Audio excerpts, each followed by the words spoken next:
hidden emotions they need.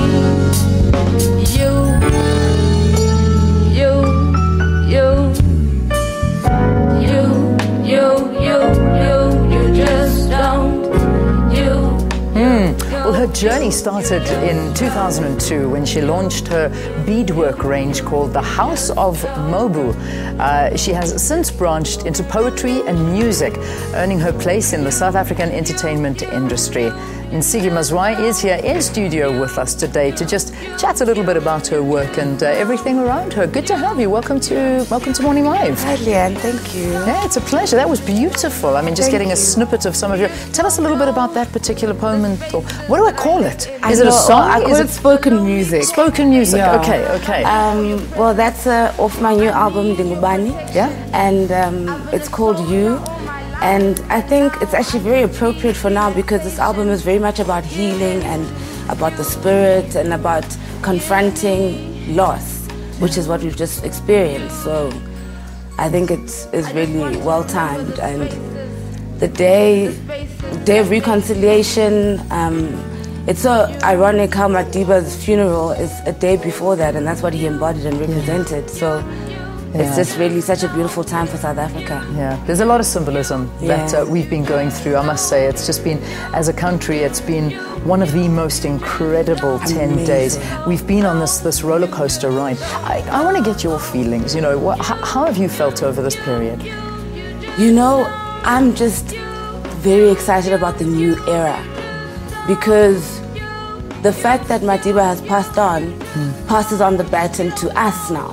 Because he's always been the focal point of our forgiveness and our South Africa, but now it's our responsibility to actually keep that going.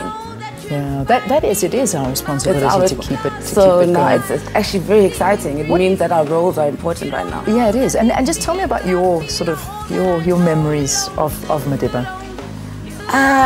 You know, my most important memories are actually pre-94. Yeah. Because that's when he was that defiant African soul that most African people can relate to, you know, the struggle and breaking free from oppression. So that's a very important battle. I mean, individually we go through that every day. So to actually see somebody who can overcome such inspires the rest of us. Yeah, it does. I mean, really that's what it is. I mean, your work, what inspires you in your work, in your written word? It's important for me to use my voice, and especially for women and human rights.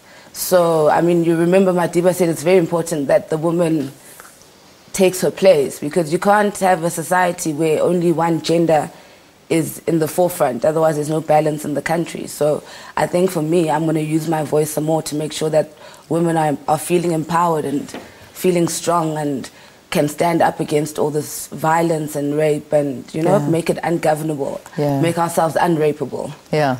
I like that. Yeah. I do like that. I think you got a good point there. Let's take a step back though, because this is not where you began. I mean, you began with beadwork and your fashion, the House of Mobu. Talk to us about this. Wow, it's been such an amazing journey. The beadwork is more my spiritual side. So in African tradition, African culture, our healers work with beads, Zangoma, and you know, beadwork has got a spiritual significance. So House of Mobu is very important to me on a personal level, on that level, but on a world level, it represents South Africa. It's a beadwork label, it's the Coco Chanel of Africa. It's, you know, it's like, it's taking our place in the world space. That's beautiful. We're talking about beadwork. I mean, I'm going to keep talking and then going back to what we've done this week. But I mean, that beadwork that was behind the speakers yesterday in that dome, how incredible was that? Amazing. I mean, you talk about the beadwork being at the center of our culture. I mean, that was just... I don't know if people even knew that was actually beadwork. Probably not. No, and people really undermine beadwork. It's like, I'm always like, how come you're willing to celebrate other people's art forms, but you don't see your own? Yeah. And beadwork is such an intricate and like hardcore process. I don't understand why it doesn't have its place in our society. Yeah, well, I hope it does, because that, I mean, I think that just put us center stage, and we have to emphasize and I think do a piece as to how that piece of artwork, because it's artwork. It's artwork. It is art, was put together. Let's go back to your new album that's out now. Ndingubani. Dingubani. Okay. It means who am I? Who am I? Who am I? Who are you? Exactly. All right, well, tell me, who are you? I'm asking you. Are you asking me? I'm asking you. You asking the people? I was waiting for a response. You don't get a response yet. You talk to yourself a lot in the studio. So who are you? Who are you? You know, I am a young black girl from Soweto. I have Xhosa lineage.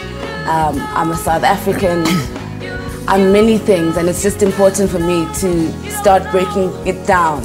I think our purpose, my generation's purpose, our struggle is to find out our identity. You know, our elders fought for the freedom to be ourselves, and it's for my generation, it's about taking that place and taking your Africanness and owning your blackness and owning where you come from, you know? So that's it. It's in music stores around the country?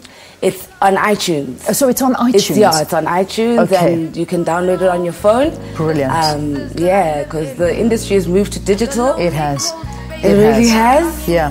So it's available on iTunes. You can download it, and that's how you get a copy of it. That's how you get a copy. Well done. Ntsiki Mazwai, thank you for talking to us. Thank you for sharing your memories of being with us on this very, very special broadcast.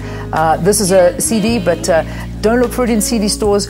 Get online. It's the way of the future. iTunes, download it. Let's go into an ad break with some music or spoken music from the album.